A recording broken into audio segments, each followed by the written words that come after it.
Hey guys, my name is Shaden. A lot of you guys already know that, but I'm the youth pastor here, relatively new.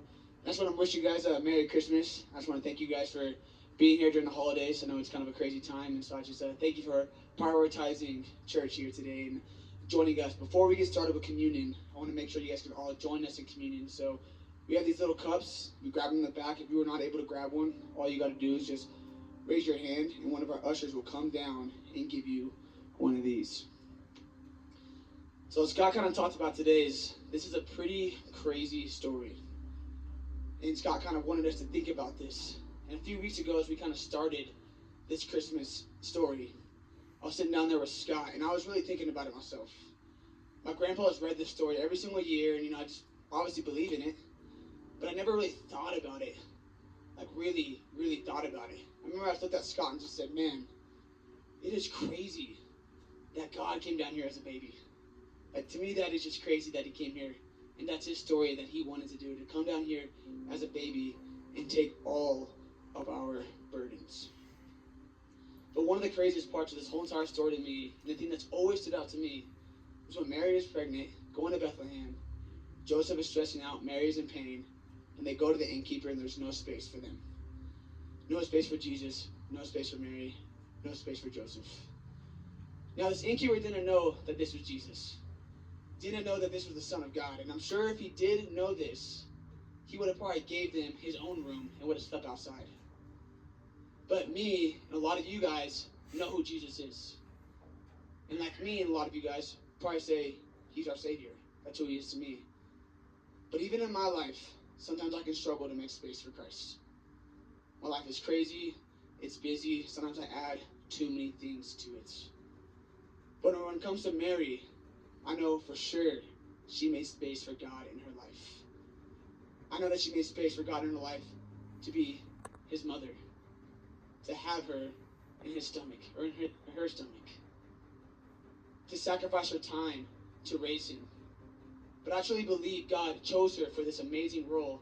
I believe she was making time for God, making space for God. And because of this, God was able to use Mary.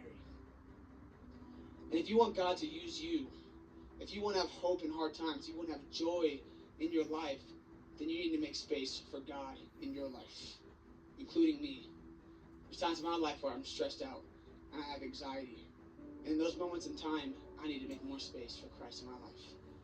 Last time I was up here, I talked about my grandfather, who was lost and was found and gave his life in May 1980, which is a great testimony. But I have my other grandfather, who knew Christ his whole entire life and followed Jesus his whole entire life, which is also an amazing testimony that I want for my life and for the teens and for my kids when I have kids. He's had so much joy his whole entire life, the nicest man I've ever met. And I've always wanted to have the joy that he has. I've always looked up to him in this way. And I also have a tattoo for him that says, live simply. So I've heard about 10,000 times in my life from him, live simple so others can simply live. He lived by this. He had a simple life.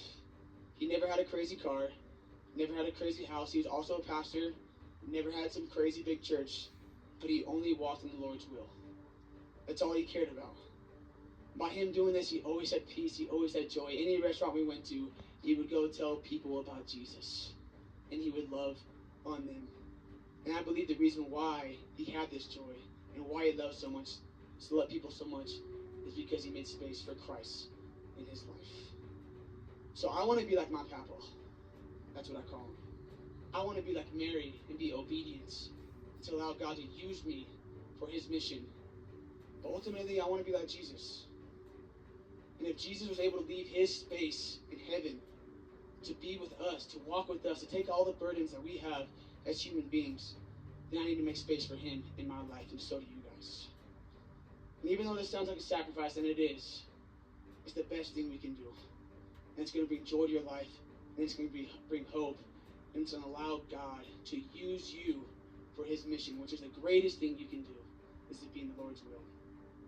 So today, as you take communion, I want you to think, how can I make space for Christ in my life?